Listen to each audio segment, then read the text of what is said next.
Maybe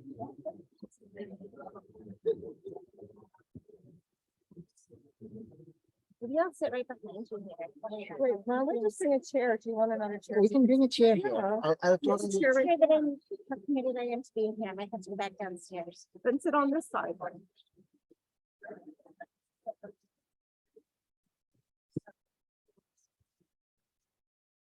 Sure.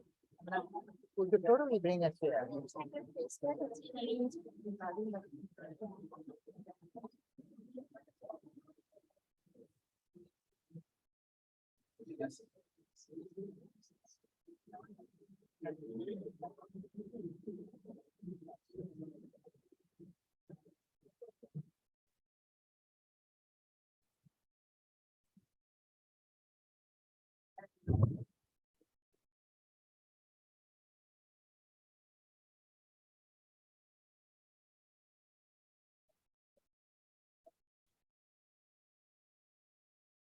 Very interesting. I don't want to say we're in a post-COVID world, but it does seem like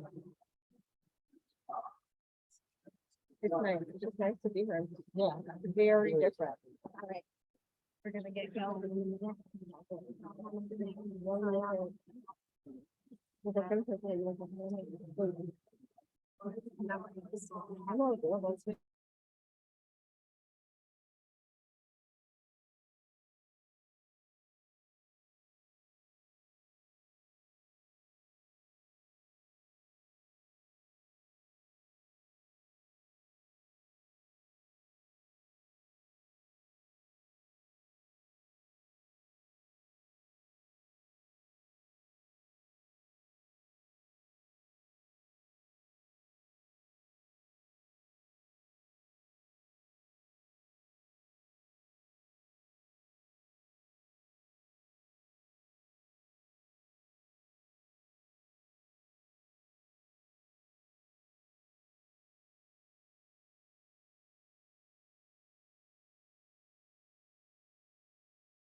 And I wonder if they're gonna be keeping track themselves.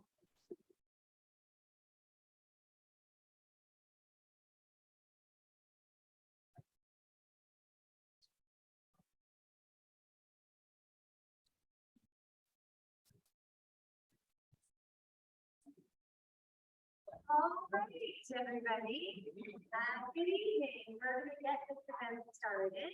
So thank you so much for joining us tonight, both in person and online. My name is Fahreen Ladak, and I'm one of the co-chairs of the Danforth East Community Association. Our mission as a community group is to build a stronger, more vibrant, and walkable community, and to empower residents of our neighborhood through community involvement.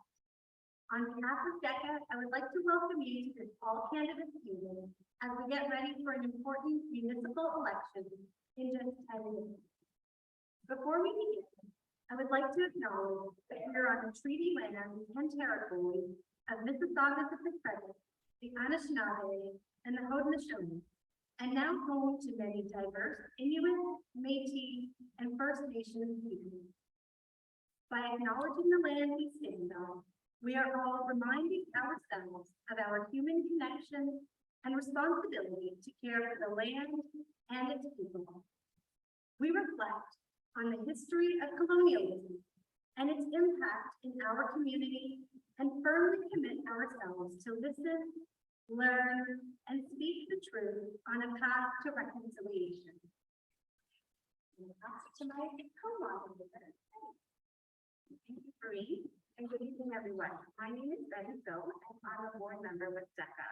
I will be moderating today's meeting with Fahreen, and I also want to introduce Jay Woodruff, who will be our timekeeper tonight. So David, you want to give away to the candidates who you. Tonight we're really 6 of the 7 candidates who are running for the city councilor in Ward 19, Beaches East York. Feeling unwell, and so he's unable to join us tonight, but he will be answering the questions electronically, and we'll be posting them on our website for you to see later. So I know we're all keen to get the conversation started, but first I just wanted to go over some of the ground. Each candidate will have 2 minutes to introduce themselves before we get into the questions. We solicited questions from the community and we received over 25 submissions from individual residents and community organizations. But unfortunately, we don't have the time to answer all 25 questions. So we chose 4 questions for tonight's meeting that cover diverse topics that are relevant to Beaches East York as a local community and to the larger city as a whole. Each candidate will have 2 minutes to respond to each question. And as you saw earlier tonight, we met with the candidates to draw ballots to determine the order in which we will answer each question. Jade, our timekeeper, will be using flashcards to signal when the candidates have 1 minute and 30 seconds left, and counting in the last 10 seconds as well. So we just ask that the candidates be mindful of the time because we do have a lot of people and we want to make sure everyone gets a chance to speak. For the final 15 minutes of the meeting, we will be opening the floor to questions from the audience, both here in person and online. And lastly, we just ask that everyone be respectful in their remarks and in their questions tonight. There's no place at a meeting for personal attacks and oppressive or offensive language. Betty? Yes. I'm just wondering if there will be, there's no way we're going to get all the questions and answers, obviously. Will there be, is there an option, is there an opportunity for us to submit questions? Where would we submit them? And how will they be? Yeah, so if you have questions and we aren't able to get to it tonight, you can certainly send them to us. Our email address is info@deca.to. Or can I say just email the candidates? Email us. Yeah, you can We'll email answer the you candidates directly as well, too. No, I want to make sure that everybody sees the answers and everything. Oh, Yeah, so we're happy to collect any unanswered questions and send them to the candidates. And if you wanted to share your written responses, we're happy to post that on our website as a resource for the community. Great question, thank you. Okay, so we are going to give each of our candidates 2 minutes to introduce themselves and their platform. And we're going to start with Frank. Oh.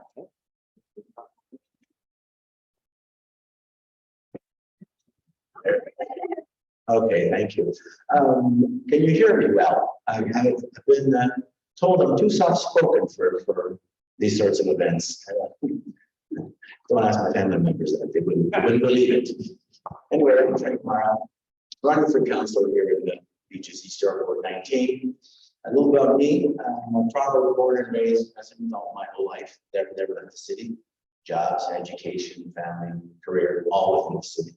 So I think that stands me in good stead in terms of understanding the issues and the progression, if you will, through history of Toronto politics. I followed for many years, but I've waited also many years to participate, such as I am right now in person, to represent a ward. I'm happy to do this because I think we do need great representation here in the city. It's been my distinct displeasure, I should say, to feel as if we've become very disconnected from the process, even at this local level. That I think is something we need to remedy. One of the things I think that stands me in good stead, besides my, as I say, my history, is my career in jobs and employment provide for great talents that are useful at the city level. My main background is in finance and accounting. I've worked many years in real estate development, for example, and that's certainly very, very topical right now. It's something I think the city needs help with specifically. I'll save my specific points regarding that and other issues for the question and answer period. Thank you. Thank you, Frank. Hello, my name is Adam Smith. You might remember me from 4 years ago as the environmental candidate who made my lawn signs out of reclaimed wood, plastic-free campaign. I love our ward. There really is no place I'd rather live and raise my son. I've been deeply involved in the community for the 14 years I've lived in the ward. As just a few examples, in the South End, I run the Beach Community Edible Garden, growing food for our local food bank. In the North End, I spent years delivering Meals on Wheels to seniors. I actually have a fond memory of repairing children's bicycles with 32 spokes across the street in Main Square for the 101-day event. Unfortunately, Main Square, a needed shared public space, will likely soon be gone, obliterated by more overdevelopment and overdensity. I live a good life here, and that's why I'm running for council. I want everyone to know the kind of life I've lived, full of ample opportunities for success and a high standard of living, because too many people do not. All is not well in our city. We have no food security, inequality and systemic poverty and discrimination persist. The middle class is shrinking. Housing gets more unaffordable. Our small business retail strips are becoming ghost towns. Transit is overloaded and traffic congestion strangles us. And the threat of climate change looms, all while overdevelopment makes our city less livable and trumps any concern for the environment or a sustainable future. Our planet has finite resources. Yet we live in an economic system that requires infinite exponential growth or it collapses. While infinite exponential growth in a finite system is the ideology of viruses and cancer, and it kills the host just as we are killing our planet.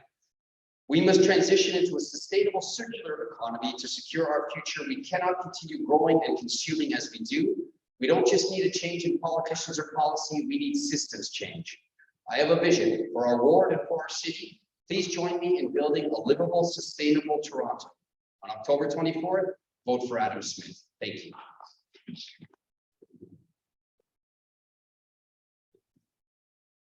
Good evening, ladies and gentlemen. Many thanks to the Danforth East Community Association and to their volunteers for making this debate possible. As a resident of Beaches East York community for 35 years, I have very strong feelings about this wonderful community and what we can do to make it better. For 7 years, I've been president of our condo board and have volunteered with the Royal Canadian Legion's track and field program. And they also, just to let you know, they have a wonderful program of youth education there, so check it out. With a counselor like myself who feels passionate about the changes we need, this community could become something that people will really take notice. My platforms include a wide variety of topics: better protection, waste to energy initiatives, better assistance programs for seniors, a more streamlined system for youth employment, better commute system, and a direct platform to communicate with me on all issues where they will be addressed in 24 hours. A professional development platform and cleaner roads. More events, definitely celebrating diversity in this community. My action plan is simple. Listen, act, and communicate. The people who live in this ward should be the decision makers on what they see fit for the board. And when we work together, all the changes are definitely possible. For I am here for you, to work for you, and to work for you, to work. So please vote for Donna Varana October 24th. Thank you very much.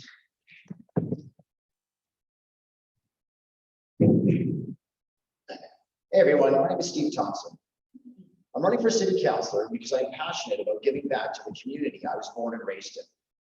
I spent most of my childhood running around in Main Square, which of course is right across the street. I spent years playing hockey at Ted Reef and attending summer camps at Community Center 55. I also spent years volunteering at Center 55's Shared Christmas program and was even on the cover of the Beach Metro in January of 1994 for doing so.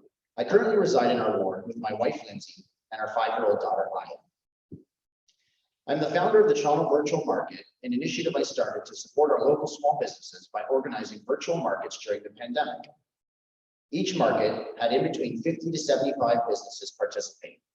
And I know from the feedback I received, these markets helped get people through a very tough time in their lives, which is what I'm most proud of. We were also able to donate around $3,000 to Community Center 55's Share a Christmas program through these efforts.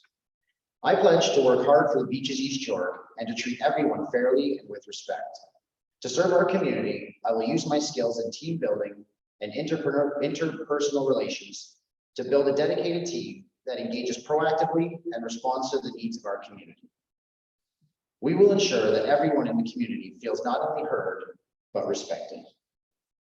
Safety and well-being, housing, and the environment will be my top priorities at City Hall, while always checking in with our constituents to make their voices heard. I will make sure to work with a team of experts and reach out to get as many different perspectives to ensure full consideration when new initiatives are put forth. I want a community that works for everyone. Thank you.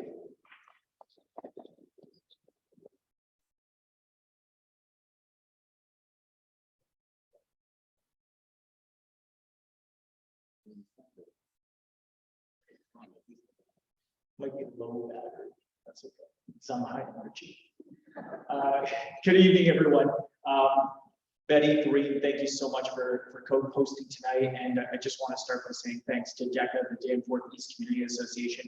It's been quite a while since we've all been able to come together, and here we are in the Hall of Halls of Hope United, back together to have a really important conversation. So kudos and thanks to DECA. My name is Brad Bradford. I am your current city councilor in beautiful Beaches East York, and I'm running for re-election on October 24th. And unlike some of my colleagues here, I don't have the story of being a lifelong Beacher or East York. I grew up in a little town down the highway called Hamilton. And like a lot of folks that I talk to at the door, have chosen to make our life here in the community. Catherine, my wonderful partner, and I came out on a Thursday night and we landed at Eastland Park. We saw the sun setting on Danforth and all the music and the vendors and the families. And we decided we wanted to make the East End our home. And when you think about all the great things about our community, and my colleagues here have touched on that, whether it's the ravines or the waterfront or the great sense of community, that is really all about this idea of believing in the East, believing in each other, and believing in what is possible here in this community. There's a lot of important issues that we're going to talk about tonight, whether that's housing or climate change or affordability. But I take a generational lens to those topics. I'm the youngest member on Toronto City Council. I always joke I'm a 1986 model, and I'm the youngest person on this stage in front of you tonight. And so my view skews towards the future. And these big issues that we're trying to tackle, it's going to take a long lens. There are no easy solutions in front of us. We have to come together as a community, as government, prepared to roll up our sleeves, work together to solve these big problems. Despite all the heavy work in front of us, despite the heavy lifting, I'm optimistic, I'm bullish on this community because of all of you, our engaged, passionate civic core. So looking forward to the discussion tonight. We're going to build a more affordable city, more connected city, and a city and an East End that takes care of each other. Thank you very much.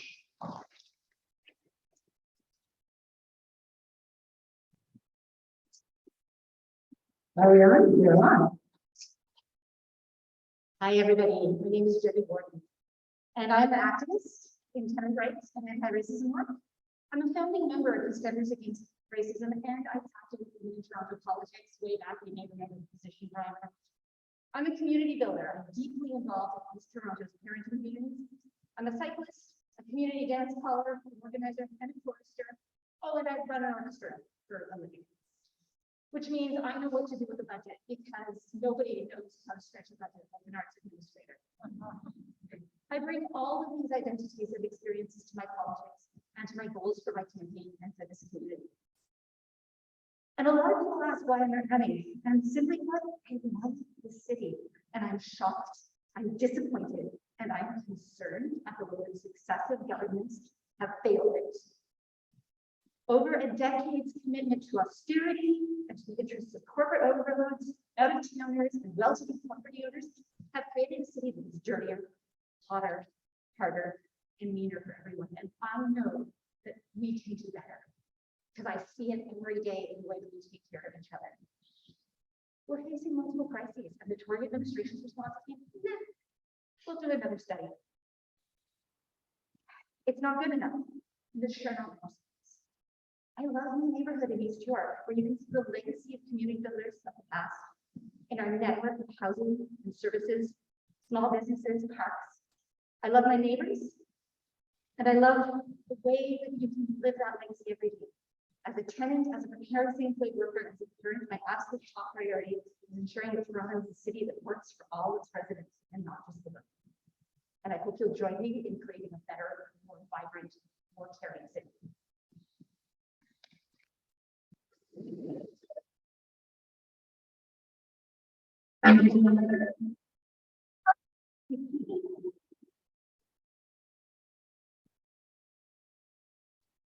Hopefully we can sort that. Thank you.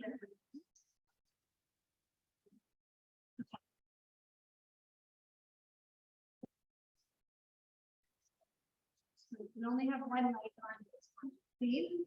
Otherwise we get that. Perfect. All right, thank you, everyone. So we're gonna get started with our questions. So our first question, can everybody still hear me? Yeah. Okay.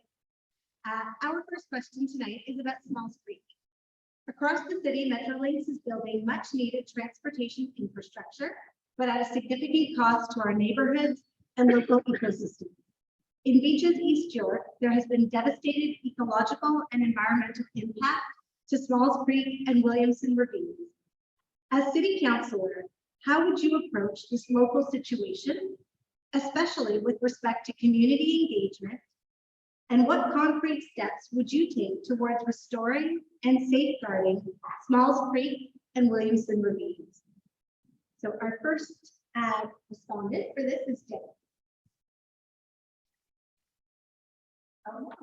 Here we go. Okay. Smalls Creek, I was actually on a walk just this morning in Smalls Creek with a neighbor who wanted to talk about road safety, reforestation, and the devastation that the community felt at the aggressive and egregious way that Metrolinx treated Smalls Creek.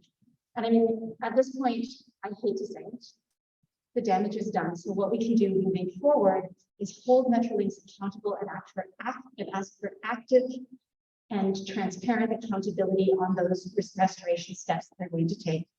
We've been assured that there will be reforestation and restoration of natural species, but what we don't have is a plan.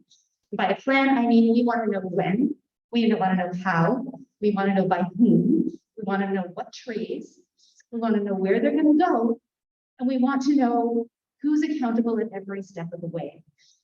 Smalls Creek points to the biggest problem of having our transit overtaken by Metrolinx, which is a corporation that seems to be accountable to no one. It's not accountable to us. It's not accountable to the city. It's not accountable to Queen's Park, as far as I can tell. Not really sure who they're accountable to, and that creates a real problem for those of us who are living every day with the results of their choices. Of course, we needed transit. Of course, we needed rapid train, but it didn't need to be like this. And now that the damage is done, against the will and the hard work of so many of our neighbors and community members, City Hall needs to use all of its levers to make that accountability, to make Metrolinx take accountability and publicize their plans so that we can keep on top of them every step of the way. Thanks.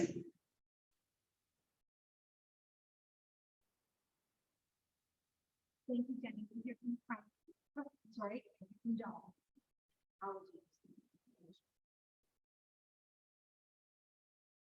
Thank you very much for the question. Basically, transit is in the minds of people of the city of Toronto, and they want to move out of their cars. However, it is not, they've not been able to do that without getting on the subway and getting to where they're going quickly. The Metrolinx third line that is being installed will be electrified infrastructure and will be quieter than the current diesel engines that currently use that rail line. And also, it will support the issue of climate change as it is much cleaner. The work they are doing on Smalls Creek will allow the water to properly flow, and it was denoted on the Metrolinx video that they had to actually remove a damaged, one of the damaged pieces, that culvert that was underneath it. And so, I mean, some of these changes are going to bring about a better area overall. And I think we got to get people moving. It's a terrible failure right now. I'm sure that you've seen it on Queen Street and right here on Woodbine Avenue, where you get bus after bus, but you've been waiting a terribly long time. So I think the Metrolinx is a good thing, but yes, maybe they could have done it a little bit different. And that's something I'll hear your voice on if I become city councilor. Thank you.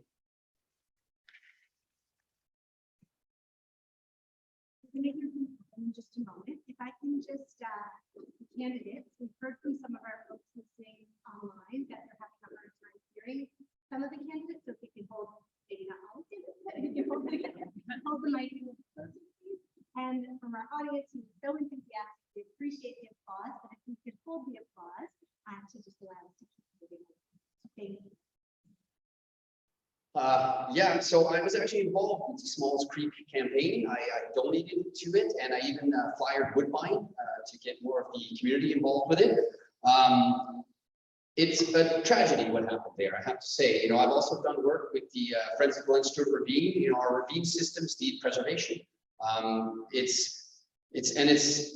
impacts on our ravines go beyond just Metrolinx overtaking, and there doesn't seem to be any real concern there, but also development is also another thing that's impacting our ravines. The city did next to nothing to resist Metrolinx damaging the ravine.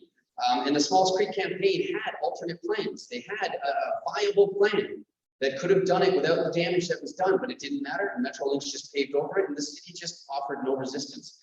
Were I in charge at the time, I would have been myself opposing it. Well, again, not opposing it to say no, but saying, look, there's a better way to do this. And the city should have been taking every action to do it, including legal action if necessary. Because again, we cannot allow our ravines and the important ecosystems that they are to be destroyed at the whims of Metrolinx and, let's face it, the Ford government, who really just seems to have little care or concern for the environment or their impacts of growth and development. Thank you.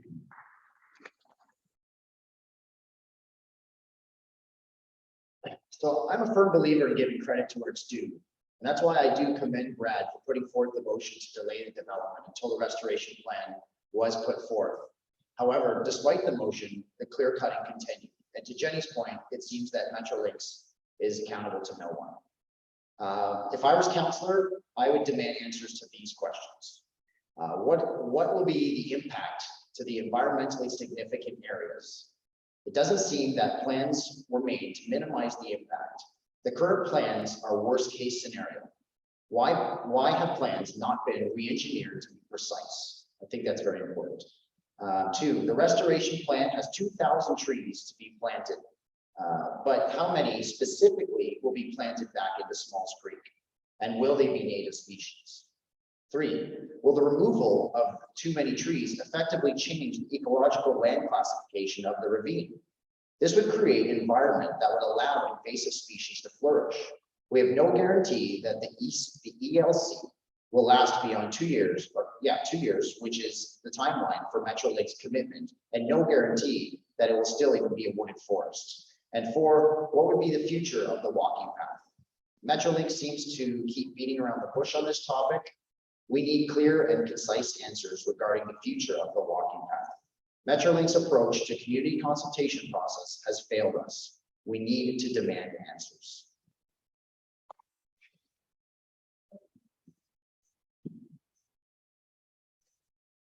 Thanks very much, and I appreciate the folks for the question.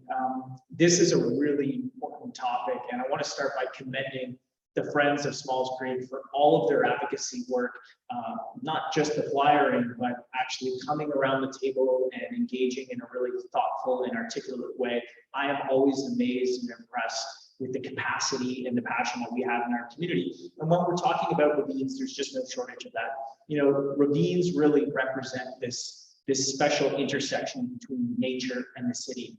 And Toronto is unique in that we have more than 100 square kilometers of ravines across the entirety of our city. They provide important ecological habitat They provide environmental services. And when they come under threat, as they have with the Metrolinx expansion, we have to come together, stand up and push back.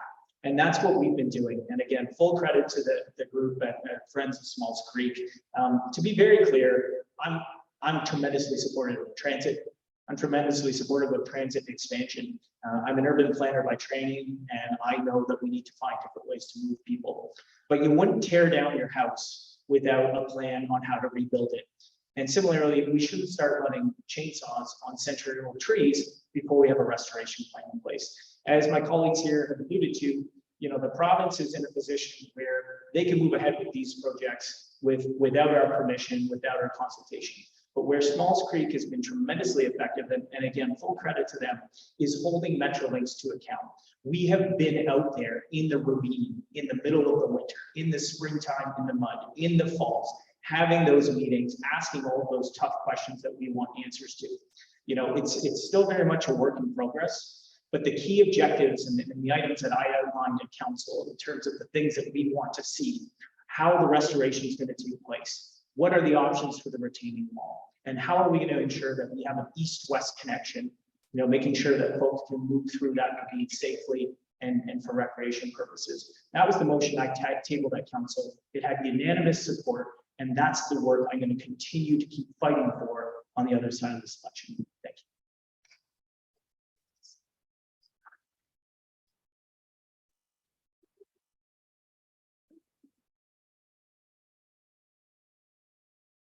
Speaking last on this topic, I guess I'm going to be repeating much of what you've already heard, but I'm going to take a step back regarding transportation and development, just the whole idea of progress.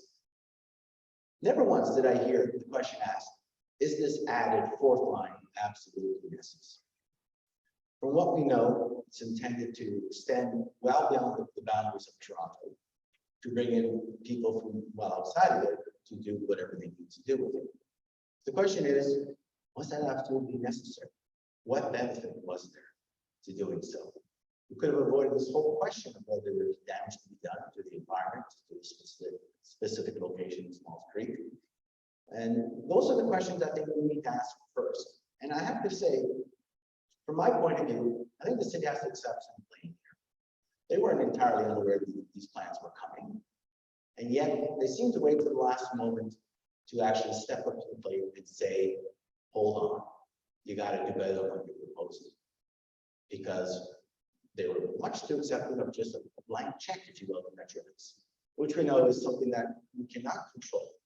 It's a provincial agency, but their long-standing habit of not engaging the community and just running roughshod could have been halted if the city itself gave notice to Metrolinx and the community that their participation and expectation to consult was a requisite, if you will. Waiting as it has happened to the last moment has given us the poor result we have, and the go-forward plan is equally a sort of obscure picture. We won't tolerate that if I'm council, because we have many contact points between ourselves and government that we should be better accessing to get the community engaged in the process far sooner. Thank you. Thank you very much, everyone. So our next question tonight is about post-pandemic recovery. The COVID-19 pandemic has shone a harsh light and amplified many of the inequities in our society. From the so-called she-cession of women from the workforce, to the poor health outcomes experienced by Black and Indigenous people, to the rise of anti-Asian racism, it's clear that we need to build back better. What is your plan for a post-pandemic recovery that protects and lifts up the most vulnerable among us? And so, Steve, you will be answering this question first.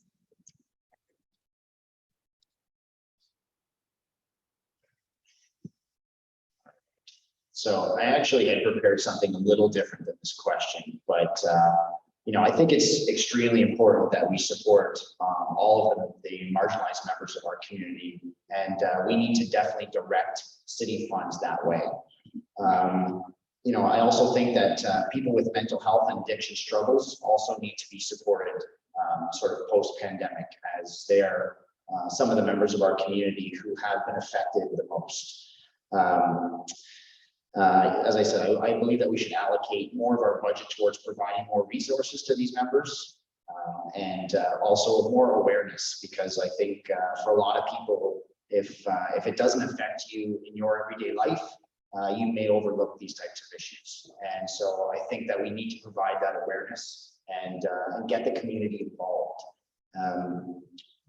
I also would like to support small businesses as well, just to sort of piggyback on that as well, because the small businesses were also very affected through the pandemic, and post-pandemic need quite a bit of help. But yes, no, I think that we should definitely have lots of focus on all the marginalized members of our community, as it means very much to me, and it also hits close to home. Thank you. Frank, you're next. Thank you. Regarding the post-pandemic recovery, let's just take a look where we stand currently. We're seeing that many people now really embrace this, working from home. That's going to change the dynamic of the city, I think, clear across the city, but particularly downtown. We've already seen that occupancy levels of these downtown towers is fallen considerably. And there's even talk about converting some of these buildings to residential uses instead of office commercial. I say this goes hand in hand with the recovery, because those opportunities that this new reality provides could be a spur to deal with, for example, affordability. Remembering that these buildings are already up. There's no real added cost in a major fashion to get it ready for occupancy in a different fashion. That provides for a considerable opportunity to deal with a lot of the citywide issues that are impacted, multiplied rather by the pandemic, the loss of job, the cut in earnings, also employment altogether in many cases as well. So I think we have to say, examine rather and identify those opportunities that can be more broadly spread in the community, particularly with the ones that are more disadvantaged at the current time. Cities' hiring practices, for example, could be adjusted to provide for more and substantive opportunities, even if they're just part-time positions initially, like over the summer months that we had with many parts positions, for example. And couple that with some training, some skills building. One other thing I think that's been touched on regarding mental health is we don't really have an inventory of what the mental health needs are of the city, rather. I think the city should take that citywide to see where we need to start from, what the issues are, and programs that could be better suited to respond to that. Thank you.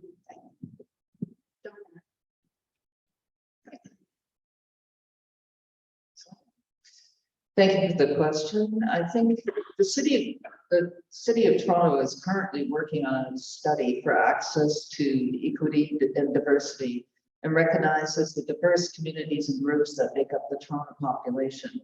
I think, moreover, that integration is critical in making our ward a model for all of Toronto. We need more events celebrating our diversity, and also have better assistance programs for our seniors and streamlined system for youth employment, which will connect with the current businesses and basically help the youth get a step up in becoming great people at this ward. I think it's critical that we move forward in the integration part of making everyone aware that we're all just one. Thank you very much. Jenny, you're next. Let's try this again. Okay. I just want to acknowledge that when we're talking, and I really appreciate this question, because when we're talking about pandemic recovery, we're talking not only about economic recovery, but also about rebuilding our communities and adapting to changes that the pandemic made to fabric of communities in our lives. A lot of us lost people, and that's real. A lot of us are dealing with diminished physical capacities, and that is real.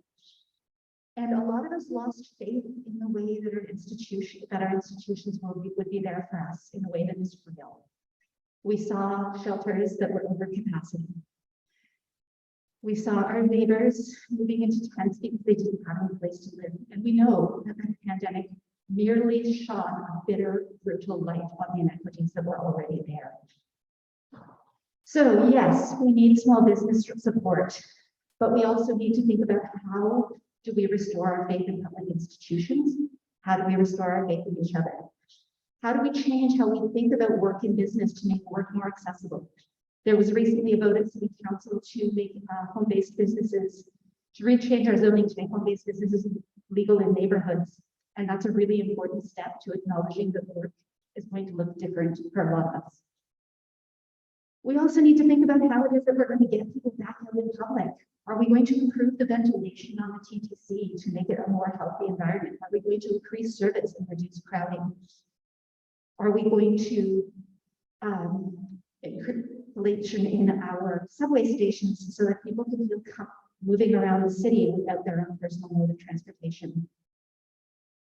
And finally, I'll think about how it is that we move our city services forward, as Frank said, in a forward-looking way that embraces the need for increased staffing and increased funding. Steve alluded to the fact that we need to fund all of these projects. We can't just promise them. Thank you. Over your name, so why don't you go next? Not a problem, thank you. COVID was racist, classist, and ageist. It hit our most vulnerable the hardest. And it also proved a couple of things, that the policies of our neoliberal leaders the last 30 years left us completely unprepared for this, and the federal government can cough up any needed funds at the moment's notice. The biggest issue for me with pandemic recovery is how we found emergency housing for the homeless and not letting them slip back into homelessness when emergency measures wind up. The city is already making some good strides with the COVID-19 shelter transition and relocation plan. Some of the ideas in there could have been lifted from my platform, like how the city is buying up certain properties and converting them into permanent, affordable, and supportive homes. One of the other big impacts we've seen is how many small businesses have shuttered. Ford's lockdown measures were biased and unfair, forcing our small businesses to close while Walmarts and Costco's were allowed to stay open. What made it worse is how many businesses spent money on COVID measures in their shop just to be told to shut down again. The city has a couple of helpful measures like CAP-ATO, and they also instituted the small business property tax subclass, but it has some flaws. The other thing we learned is how well our public long-term care homes performed during COVID and how poorly the for-profit homes performed. And I'm not afraid to say it, the worst performing LTC homes should be expropriated by the city and put under public control because we cannot trust the health of our seniors to the profit lust of corporations. The impacts of COVID lockdowns are far-reaching, from lost incomes to evictions to the mental stress it caused many people, especially the young. The city needs to do its best to measure all of these impacts and learn from them. So if another pandemic hits, we know which measures are useful and which measures only added to the misery. Thank you.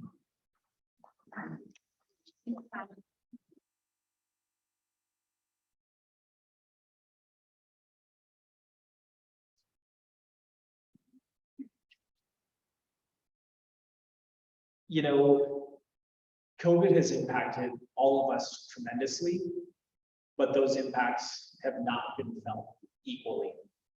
From school closures, kids that are at home, lost wages, lost loved ones, a lack of community, and a lack of support. There's no doubt that this pandemic has had a tremendous impact on everyone, but again, it hasn't been felt equally. I was at Cavalry Baptist Church last night. Jean DeMagala was there, our friends at Community Center 55, working with the food bank. And food insecurity is a problem here in our community. There were dozens and dozens of people lined up, and it's fantastic that we have those resources and that there's volunteers, the generosity of our community here. That's right in the neighborhood. And there's a lot of need. And I was talking with folks. They just live on Main Street. They were coming from the north end of the ward, Harmacourt, Wakanda, Dawes Road, down in the south, coming from all over. There's still a tremendous need. And while A lot of us have cast our gaze to the future and feel like the pandemic is behind us. The reality is the consequences of what we've been going through the past 2 years are still very much felt. So the question was about recovery. What are we going to do going forward, particularly from an equity perspective? We need to satisfy, as a city, our most core needs for our most vulnerable. Housing, mobility, and opportunities to employment. From the city, there's a lot that we can do on all of that. We'll have opportunities to talk more about it. But we are building housing for those who need it most, right here in our community in East York. The supportive housing that many of you have heard about. We are improving transit service. It's not where it needs to be, but we are increasing service levels. And during the pandemic, we prioritized bus surface transit for frontliners who are out there showing up every day, going to work. And we are using tools like community benefit agreements to make sure that when we're building in the community, folks have access to jobs and employment and pathways out of poverty. Thank you.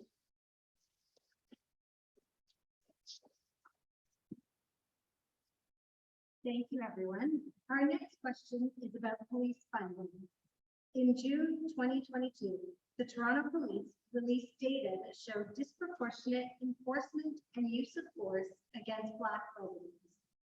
These data highlighted the issue of police violence and led to renewed calls to defund the police and redistribute those funds to organizations working in mental health, addictions, anti-racism, and family support. Where do you stand on this issue? Anna, yes. Thank you. So I have actually been quite vocal about this issue, especially after attending one of the protests at 55 Division after the racist incident in Danforth. We definitely need to reallocate some of the police budget. You know, a lot of the other departments in the city are getting slashed or cut while the police budget just either maintains or keeps growing. And one of the things I wrote about is I know exactly where to start. The mounted unit. It is an obsolete anachronism. It's animal cruelty. We've had 3 horses die on the job in the last 20 years in Toronto. It's only good for intimidation and pageantry. And I'm sorry, but sitting atop a horse, there's not really much an officer can really do to stop a crime or to really do manage anything. I've actually seen a few near disasters down on the beach with mounted police. So that's just one idea, but in general, yes, we need to reallocate that funding to more social programs, to more community supports, and in general, like there's many different ways it can be used. Point being, there is money available there that is being not used to the best of society. Thank you.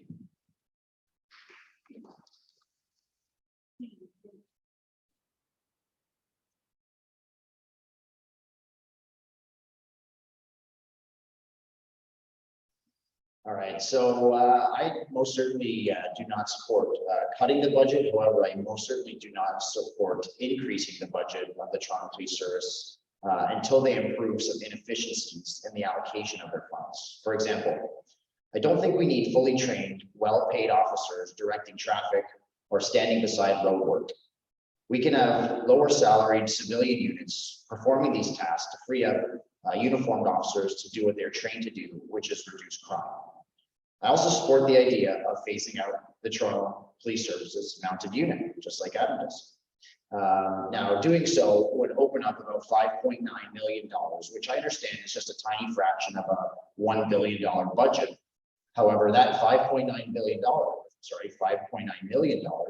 along with the funds saved from improving inefficiencies, can then be allocated towards a unit trained in social work for calls where trained officers are not the appropriate response, like encampments and dealing with marginalized members of our community. I would support slowly and thoughtfully shifting some police funds to mental health supports and housing for the homeless. I would support leaving some vacancies unfilled, and as mentioned, moving certain operations like pay duty police work elsewhere and not cutting jobs. Thank you.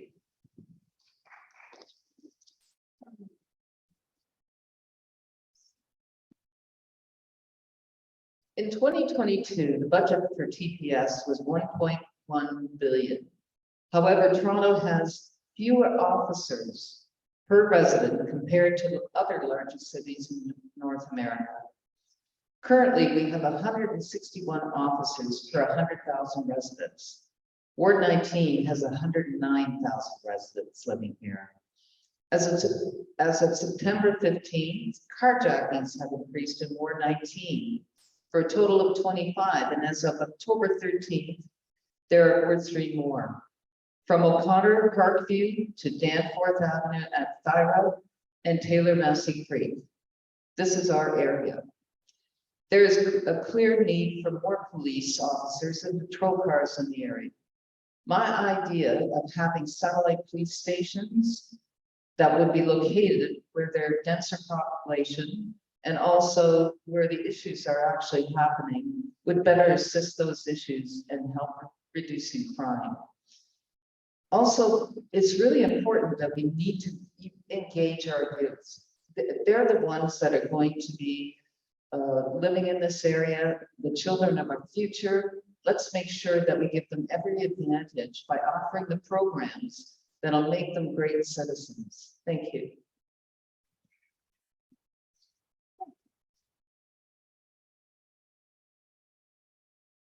$5.9 million. Do you guys have any idea how many after-school music programs I could run with that kind of money? I run an orchestra on significantly less than that. So we need to feel safe in our communities through available city and community resources. Do the police have a role to play in this? Yes. We need to return the police to their core functions, such as tracking down illegal guns, instead of asking them to do jobs for which they are not very well suited, such as mental health support. A 2021 review by Toronto's Auditor General of 911 service calls indicated that about 40% of our policing services could be handled by other organizations, other services for much less money.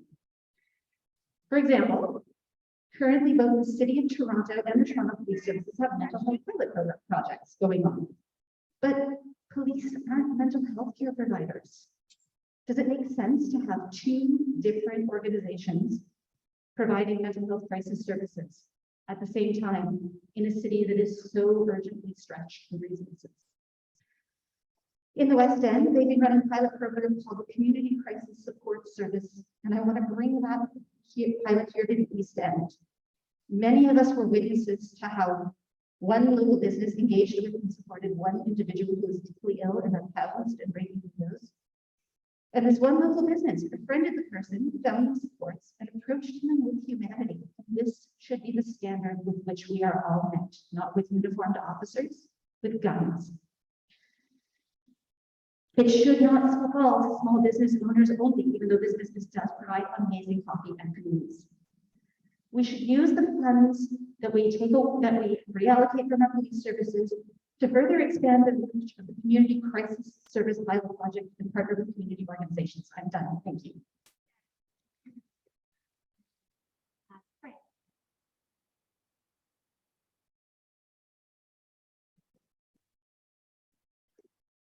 Again, we'll be echoing most of the comments that have already been made regarding the use of the police to provide services that they really aren't adequately trained for or required. Frequently, as we've seen, they actually inflame situations, and that causes some serious outfall that costs us in many more ways than pure dollars and cents. But speaking to the budget, of course, mounting unit is, it's in the past. Let's put it back there, please.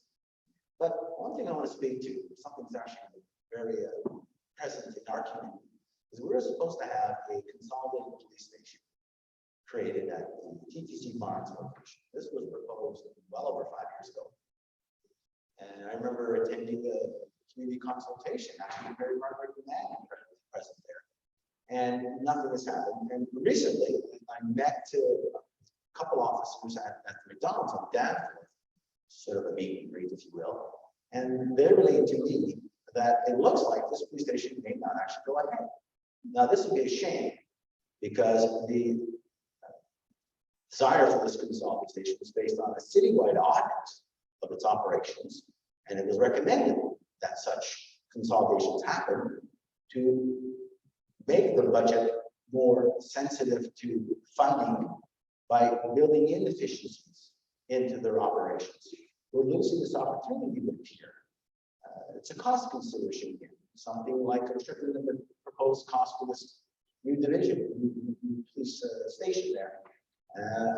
This, I think, would be a false economy to suggest we put it off any longer, because we won't see those efficiencies. We won't see those cuts to costs that we all would like to see, because we're all quite sensitive, especially with today's high inflation, but our property taxes are paying.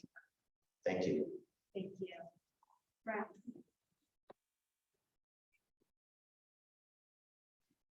Well, thanks very much for the question. This is certainly something that's been top of mind for a lot of us over the past couple of years. And, you know, Fahreen, the report that you referenced really did confirm what racialized and Black Torontonians have known for a long time. In all of our institutions, and including in policing, there is systemic racism that is embedded within those institutions. We have a lot of work to fix that. You know, on an average day, we ask our frontline officers to be mental health crisis professionals. We ask them to be marriage counselors. We ask them to be therapists. And if you talk to those frontline officers, they're not trained to do it and they don't want to do it. So what we need to do is reform the way we deliver policing here in the city to get better outcomes. We're doing that work right now. And a number of colleagues here have referenced the Community Crisis Support Service pilot that's taking place across the city in 4 areas right now. And it's equipping folks who are responding to those calls with social workers, nurses, folks who are better equipped to deal with the type of trauma and the individuals who are in crisis on the other end of the phone. It's a pilot program. We're doing it in 4 geographies. We're going to see what those results are, but that is the foundation of a new model and a new way forward here for policing in Toronto. We weren't going to fix this overnight because it wasn't a problem that happened overnight. It's been decades and decades and decades in the making, but we can see some light at the end of the tunnel and a better way forward. Policing is always going to be part of crime prevention here in Toronto. We know that, and that's why we're investing in our community officers program. I brought one of those here to Parma Court in Wakanda, and we're seeing that work, rebuilding trust and relationships with officers and community. That's an important model too. At the end of the day, when we step back, though, we know that how we reduce crime, how we reduce violence is about investing in our youth, providing pathways out of poverty. And you can't neglect the supports on the front end. It can't just be about enforcement. It also has to be about proactively investing in our youth.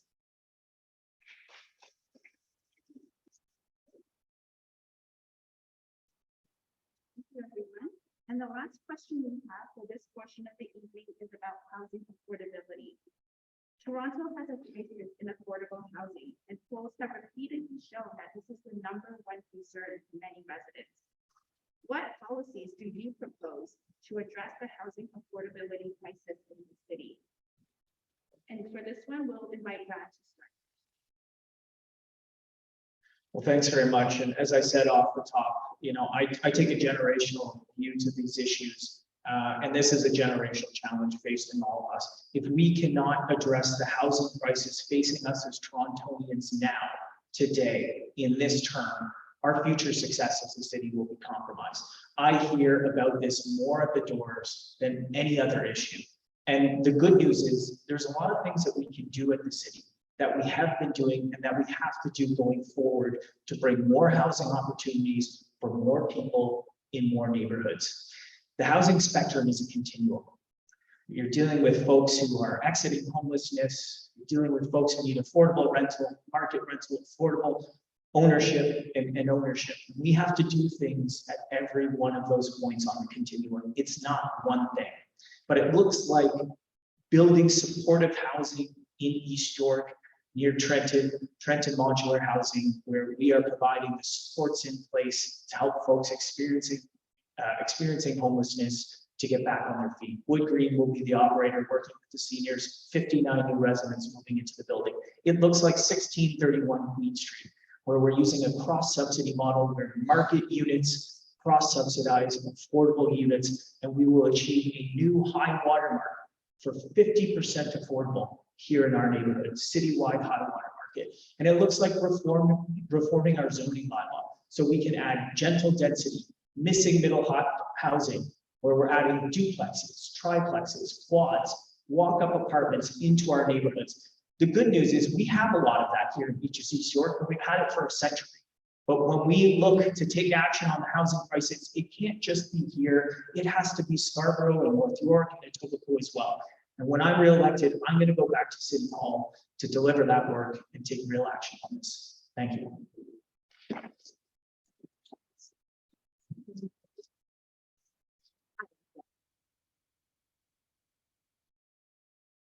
Thanks. I have so much to say on this topic. I could write a dissertation. Oh my God. Long story short, we don't have a supply issue. We have an affordability issue. And the root of the problem is a loss of rent controls and the dominance of investors and corporate landlords in the housing market. Bank of Montreal reported that since 2001, housing stock has grown faster than the population in Ontario. We've had more cranes in the air the last 15 years than many major North American cities combined. And prices just keep climbing. Clearly, supply is not the issue. Depending who you talk to, we have between 27,000 and 66,000 vacant units in Toronto. TCHC has 3,300 vacant units, 1,500 of which are ready to be lifted, but they're behind on the wait list, 1,700 languishing in disrepair.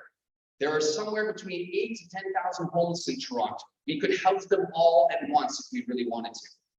There are also 81,000 households on the affordable housing wait list. Households on the wait list. The vast majority of that wait list are already housed. They just can't afford where they currently live. And when they move into affordable housing, vacancy decontrol, thank you, Mike Harris, allows their landlord to jack up the rent as much as they please. More supply will not decrease the rent of existing tenants. And in fact, building new supply in this inflationary environment will only make housing more expensive. Adding new density also always raises home prices in the surrounding area, further worsening affordability. The increasing domination of speculators, investors, corporate landlords, and REITs is the main reason for housing unaffordability. Currently, almost 40% of housing stock in Toronto is owned by investors, and in the last couple of years, 90% of sales of new units went to investors. People striving to own a home have no chance at outbidding these. There are REITs that brag to their investors about getting above guideline rent increases year after year. We need rent controls back. We need a more potent vacancy tax. And worst comes to worst, we need to take a page from Berlin and consider expropriating rental housing from corporate landlords. Please check out my website. I have a ton of research on the topic, adamsmith.to/housing. Thank you.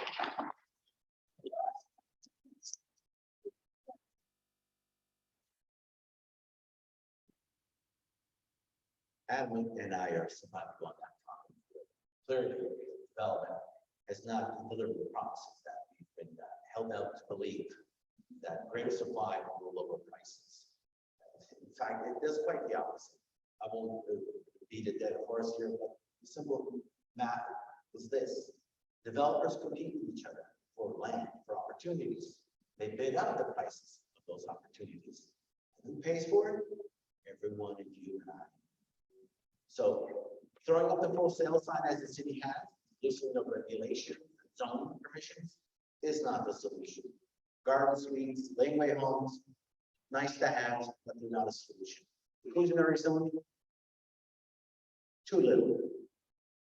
We need quite a bit more aggression on action, damping down the government. I actually believe we have to strongly consider a building freeze moratorium. Because what we've said is, City of Toronto is a casino. Spin the wheel, you'll win if you're a developer. And it hasn't paid off. We have to go quite the opposite. Strongly consider a freeze. That's in my platform. And I think it is definitely the only solution that's actually going to get attention policymakers, because throwing out open the doors has not worked. And whatever is being produced is far too costly for the average person these days. I have 2 grown children. They're living at home still. They may never see a home of their own. That has to change. It changes with our policy. We've been too loose and too enthusiastic to enrich developers. Put far too little back. Thank you.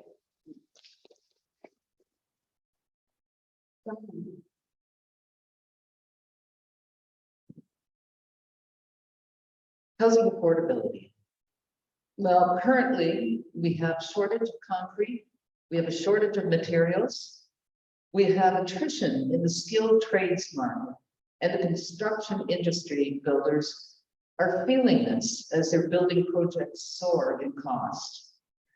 Also, the city of Toronto dumped higher development charges onto all new buildings. Development charges that are downloaded to the consumer when they take control of the condo unit. By using avenue studies in the area that have been completed in the ward, we could build another 3 stories on storefronts. We can make the projects 100% affordable rather than only part of the building where we give developers a huge tax cut. And also we can take a look at other programs. I know every morning I get onto the Toronto Real Estate Board and check out the rentals that are in the area. We have rentals in Beaches East York. We can subsidize those for affordable housing. It's connecting them. There's also an organization for seniors called Seniors Living Together. Thank you. Thank you very much. And this is where some of the seniors that are widowed, they reach out to this group and they connect other ladies with the house. And basically the other seniors share in the costs, allowing the person to have at least affordable and live in their own houses for the time being. There are many more programs that we can look into to tap this. Thank you. To tap this, and I look forward to working with you as City Councilor to make that happen. Thank you.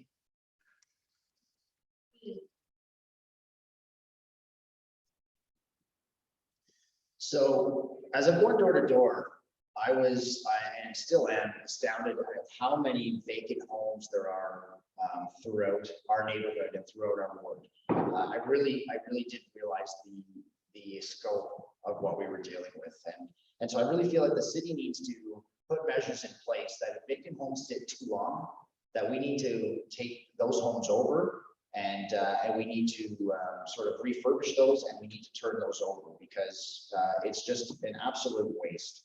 Other proposals that I would propose that all developers looking to get a permit for condos with 10+ units need to include a percentage of affordable rental units as part of their plan. We should consider a model like Vancouver is working on with developers in a rent-to-own plan for potential buyers making under a predetermined annual household income. I would like to work with nonprofits who wish to build or lease city land and or buildings to provide housing for low-income families and individuals, of course. Since they do not need to make a profit, they are able to provide housing for less. They can also provide supports for these clients as well. I also think it's very important that we need to work with the province to remove barriers such as landlord credit score checks for new tenants, as this is proved to be discriminatory for new Canadians who have 0 credit score. Other methods can be used, such as pay stubs and references, of course. And with inflation and increased interest rates, we also need to protect seniors on a fixed income, new homeowners and renters. A 2% municipal tax increase would have opened up tenants to above guideline rent increase in 3 of the last 10 years. So we need to be very careful about that. Thanks.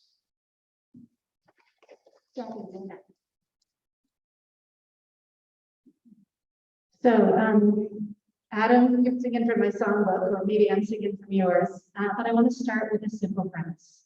Housing is a human right. Safe, dignified, stable, affordable housing is a human right.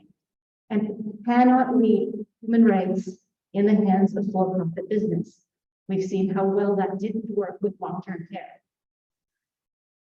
I'm a renter. I can't afford a home. I will never be able to afford a home in the city that I love, in the city that I've lived in all my life. And at the moment, I live in fear of my landlords deciding to sell my home, because that means we'll never be able to afford another rental here either because of a lack of vacancy control. So one of the things I want to say is that, while Brad alluded to the housing ladder, the first part of housing stability starts with keeping people in their homes and avoiding them becoming homeless in the first place. It starts with strengthening our tenant rights. Strengthening our rent safe TO program, licensing landlords, forcing landlords to do necessary repairs so that people can stay in the home that they can already afford. Yes, we need to build a ton, or not build. We need to strengthen our municipal multiple buildings purchase program to create more affordable housing, and we need affordable housing to be tied to income, not to some definition of the market rate, because the market rate is not affordable to most of us living on medium or low incomes. We have to, as we desperately need to eliminate the influence developers have on our city council. Now, if you followed my platform, you know that I have signed the pledge to not take any developer money. And I would challenge all of my fellow candidates to do the same and to let people know that they are in fact people to developers. Thank you very much. Thank you, everyone. So that was the last of the prepared questions, and now we're on to the live Q&A portion of the evening.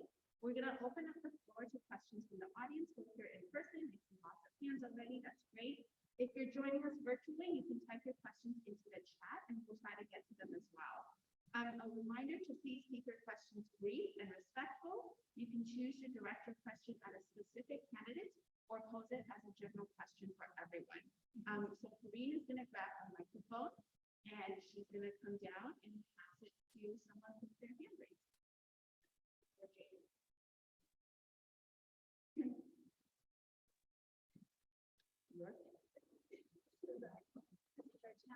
How do we choose when there's so many questions? That's the first hand that went up. I can see that. It seems like many people are pointing in that direction. Yeah. Sorry?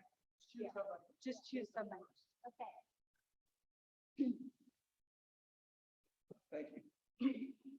I worked on a number of campaigns at every level. We're very cognizant that perhaps people in the room are able to hear, but we're having trouble with some of the folks that are online being able to hear. Hello. I worked on election at every level of politics, and even some levels that were more organization.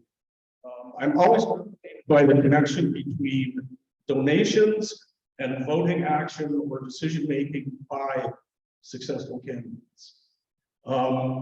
I investigated candidate Bradford's 2018 contribution list, and there were lots of $20, $30 donations that you and I might make. There were donations in the amount of $1,000, $1,200.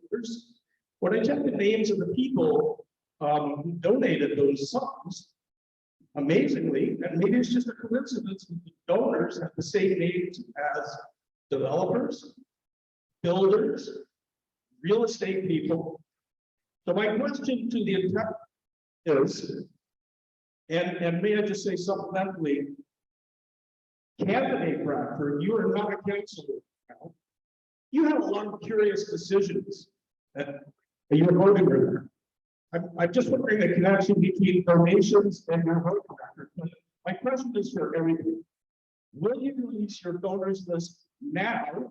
Not after the, where will you post that information? And if you will release your donation list now, why not?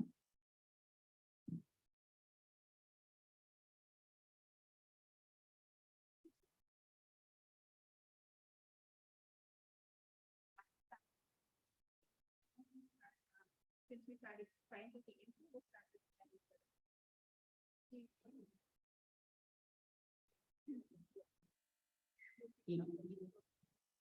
Yes, I will release my list. Not today, maybe tomorrow, because I got it formatted. It will be posted on my website, which is on the card, postcard that you can get on your band. Thank you. Thanks for the question. City of Toronto has some of the best campaign finance laws in the entire country. It's exemplary. My campaign, as in 2018, if you reviewed that, followed that to the T. We'll be doing that in the 2022 campaign, and you'll have an opportunity to review it when it's posted online. Thank you.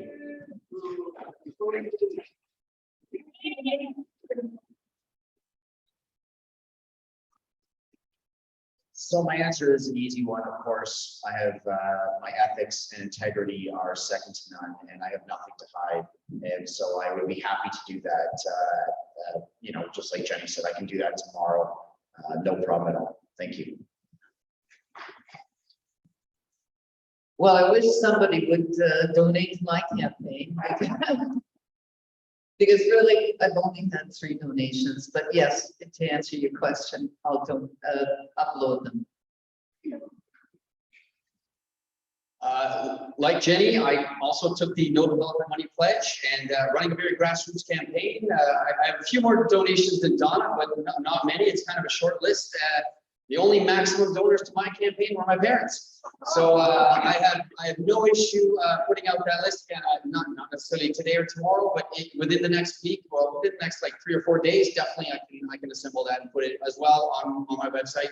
In fact, I have a donation tab on my menu of my website. Anyone looking for it will find it under that tab. Thank you. I'm embarrassed to say, I'm a very cool performer in this area. I have 2 donations. So it's an easy. And like most of us here, I have taken that no development pledge. To me, the question is quite salient because not just our current council, but the entirety of the council seems to be in the pockets of developers, including our mayor, by the way. I mean, I've come to the conclusion, frankly, our planning and development policies are toxic because of that influence. And I think either ought to ban them outright, as we have with the corporations and unions, or certainly curtail them. Because I think, as I said, the policies that we see rising is certainly one side of the equation quite well, and pretty much everyone else is. So that's my answer to that. Thanks. Thank you. So we have, our next question is coming in online, and this is from a virtual audience member. If elected, how would you address vacant storefronts on Main Street? So maybe for this one, we'll go back to the other side of the table and we'll start with Adam. Me? Not right? Well, Francis, sure, yeah. The question is, if elected, how would you address vacant storefronts on Main Street? And we're still under our time. If you could keep your answers to 1 minute or less, that would be great, so we can get another question. I actually spent 6 years on the board of the Beach BIA, so I was neck deep in this issue on Queen Street, and my platform actually has a lot of details on what I would do. We're introducing a vacancy tax for vacant homes. I've been saying for a long time, why don't we have a vacancy tax for our empty commercial storefronts? If they can afford to keep it empty, they can afford to lower the rent or pay a tax on it. That's just one of the things I would do. But really, in the end, you know, and with the BIA, you know, I'm not with them anymore. But I remember fighting to get just the pictures like hockey jeans, you know, to get photographs on those windows instead of craft paper. You know, hockey jeans has been empty for 10 years. They could have had pop-up tenants in there. If they didn't want to sign a commercial lease to the tenant, they could have. There's many ideas they could have done, but as I said, my main idea is we need a vacancy tax for commercial storefronts as well. Thank you. Yes, it's a struggle for a lot of businesses that are having to pay very high rents.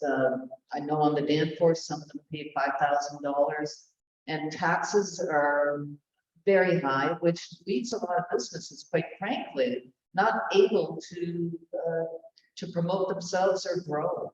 So probably one of the things that I would take a look at is connecting with individuals that are wanting to start a business. Make sure that it's a good fit for the area, not having 10 vegetable stores in a row and then suddenly collapsing.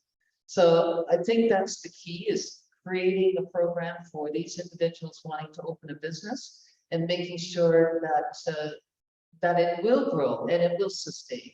Also, another thing we have to look at is you're paying a BIA tax. The taxes on commercial properties are outrageous. They'll have to reduce those to make businesses sustainable in Ward 19. Thank you. So I completely agree with Adam. So I don't know how much to add to that, but I think a vacancy tax is exactly what's needed. We need to hurry this along. In fact, as I'm sure many of you guys know, that this was one of the main topics in the last election 4 years ago, and we're still addressing this situation. So nothing's happened in the last 4 years at all. We're basically spinning our wheels on this topic. A vacancy tax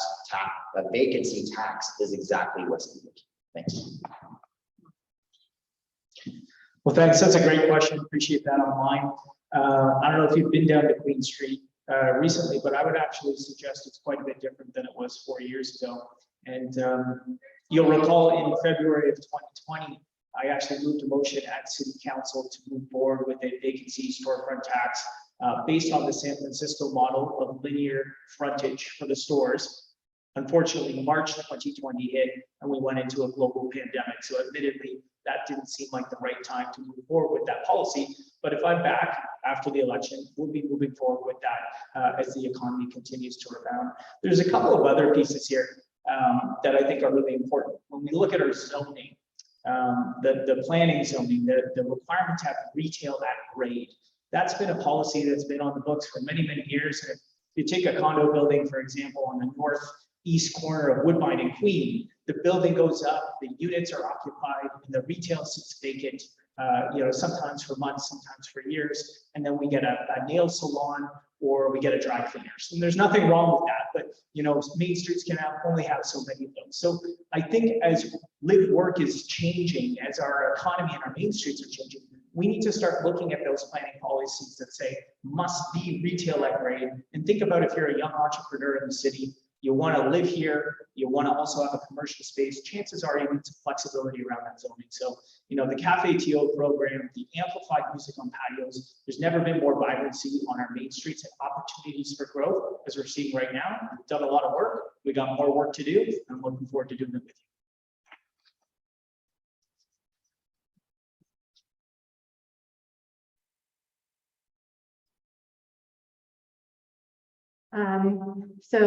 I don't have a lot new to add here. I want to thank everybody for having such good ideas already.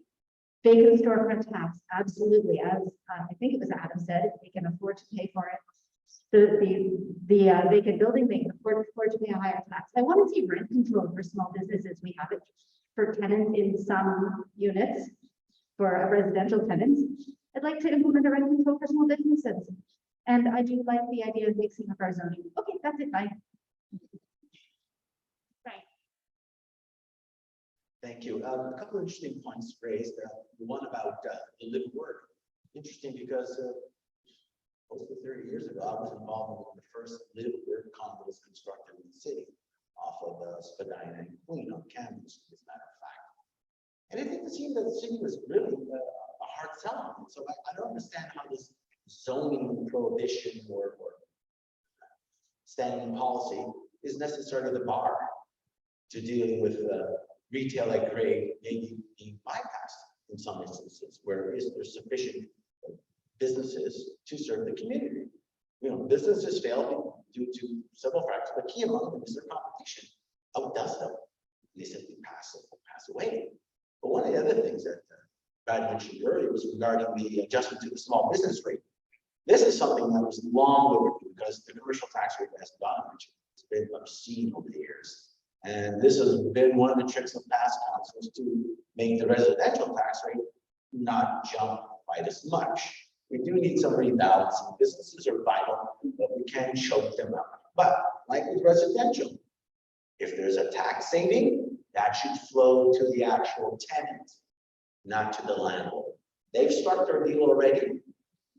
The savings through tax reductions should go to that tenant as a bit of added support to keep that business moving forward. Thank you. Thank you very much. I think we have time for one last question from the audience.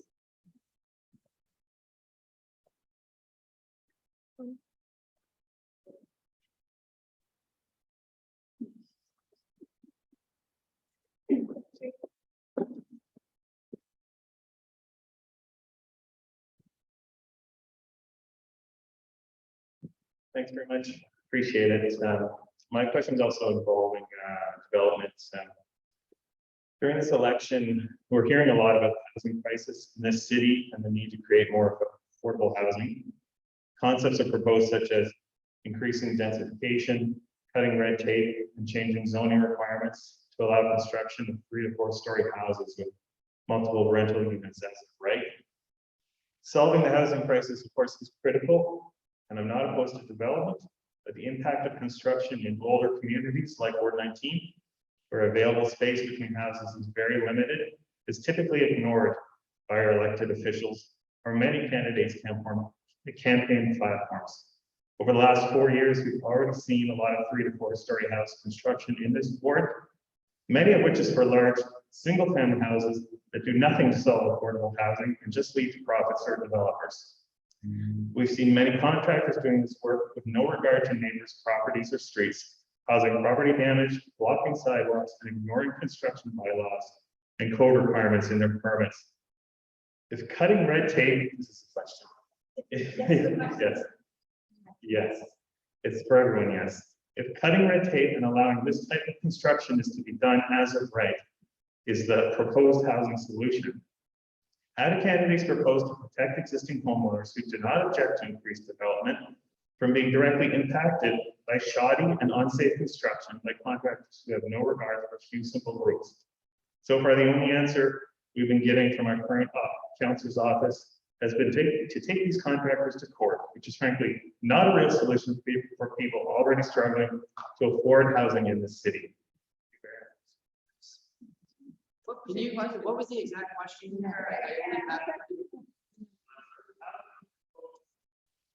So if I may, I think the question was, how do you propose to help homeowners, protect homeowners against shoddy construction that's affecting them? Yeah, particularly when we have zoning being cutting red tape to allow people to develop these big houses when there's like 2 feet in between houses beside each other, and the construction is going to damage your house. I've had this happen 5 times personally to myself already. Thank you. Brad, would you like to take the first pass at that? Yeah, thanks very much for the question, and you know, I appreciate your frustration. This is not a unique issue, unfortunately, and a lot of these issues do end up in civil court matter, and that's not a satisfying answer for you to hear, and it's not a satisfying answer for me to give. But there are challenges, and I can think of, you know, different examples of trespassing, you know, of tree protection zones, trees going down overnight, and all of that stuff is really distressing. It's not what we want to see. We push back on that. We do send out our staff to deal with that. But as you know, a lot of the time that stuff happens overnight if somebody doesn't get there quick enough, and you're left dealing with that. I don't want to stigmatize people that build housing because we are in a housing crisis. We do need more housing. And, you know, as much as that is political red meat and people like to dunk on folks in the building community, we do need more housing. And anyone who stands up here and tries to suggest that that's not the case hasn't actually been out in the rental market, hasn't had to deal with the less than 1% rental vacancy here in the city of Toronto. So I have to push back on that. When we add more gentle density to our neighborhoods, when we do duplexes, triplexes, quads, mock-up apartments, we're going to reform our process to do that. And part of it has to be that we're ensuring contractors and builders to a higher standard, because we're not hitting it right now. But I think we can do both. Jenny.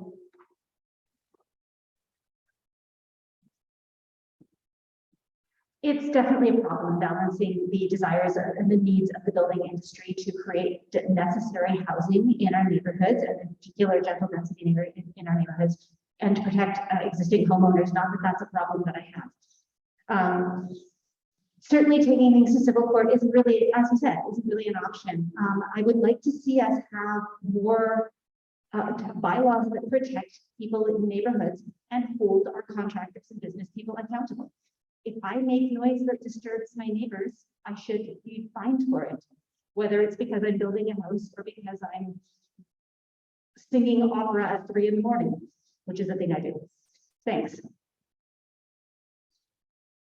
Right. Yes, thanks. This has been a pretty dealing with shoddy builders, very poorly trained and sensitive tradespeople. The city, I'm sure, doesn't try to police that, but it might come down to just a staffing issue. But I think it also might start with, which is something I firmly believe can benefit almost any degree to the city, is communication from the city to the affected neighbors that, hey, this is coming. Not at the last moment, just the first time you hear of it, there's a cement truck beeping to deliver rolling concrete. You know, you need a little bit of that where you need to be advised of what your rights are in terms of how the contractors need to conduct themselves on the street and on your property through the immediate neighbor, for example. This is something I think the city lets everyone sort of accidentally discover. No, it actually, first principle of what we're going to share with you from the start. That's where I would begin. And then also the staff also there, and they're out there. I think COVID maybe has brought in too many bad habits with people actually doing their job. And in this one area in particular, because, you know, it is something that is very judgmental frequently. And the bylaw people don't want to be the bad guy, but sometimes they have to be, and they need to be to protect them. Thanks. Adam. Thank you. I am fully against demolishing perfectly usable homes to create monster houses, as we've seen all across our ward in many different places. I'm sorry, if you bought the home and you don't like it, then it's not the home for you. Go buy another one. I am fully, you know, there's not many areas in the beach, but there is one, I think it's Willow Avenue. I am fully in favor of creating more heritage conservation districts. You know, this notion that, you know, just because you have money, you should be able to demolish homes and then build whatever you want. Not only is that, you know, impactful to the neighbors, not only does that change the character and nature of the neighborhood and the history of it, but it's very environmentally impactful. It's very irresponsible, the amount of emissions added, the amount of embodied carbon in all of the new materials used. We need to repair, renovate, and retrofit existing housing as much as possible before building anew. Thank you.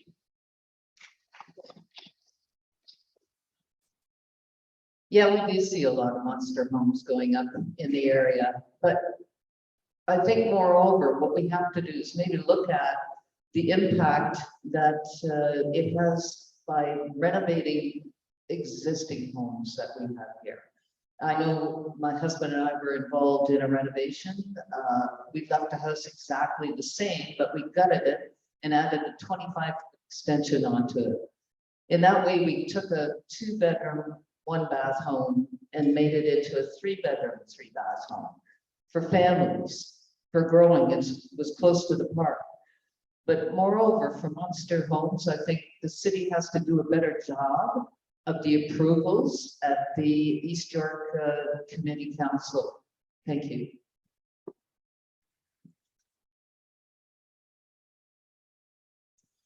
So one of the issues with this on this topic is that there's a bit of a disconnect. So if you're a family who's dealing with this, you, let's say, call the police will tell you one thing, but if you call a bylaw officer, they're going to tell you another thing. So there's a disconnect there that needs to be sort of mitigated.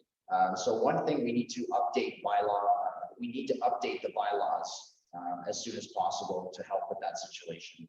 Another thing that we can do is we need to make sure that city building inspectors need to be on site at pivotal times of the construction. Thanks.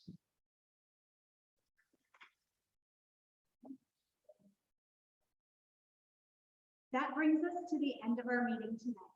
So thank you to the candidates for sharing your ideas with us, and to you, the community, for tuning in. We also want to thank all the volunteers who helped organize this event.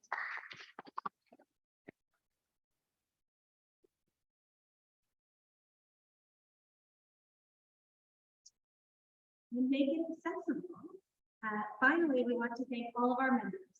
Your membership fees allow us to organize events like this one by providing us with the funds to rent spaces, offer childcare, provide live captioning, and more. If you'd like to join DECA or renew your membership, please go to deca.to or come and speak to one of the volunteers tonight. There are refreshments downstairs, so please feel free to stick around, mingle, chat with your neighbors and your candidates. And please don't forget to vote on October 24th, and have a great evening.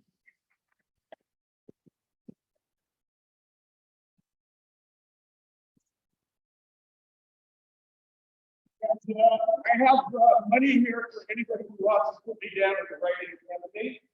Your ballot will be spoiled. Check out the budget reference to the city from 2018.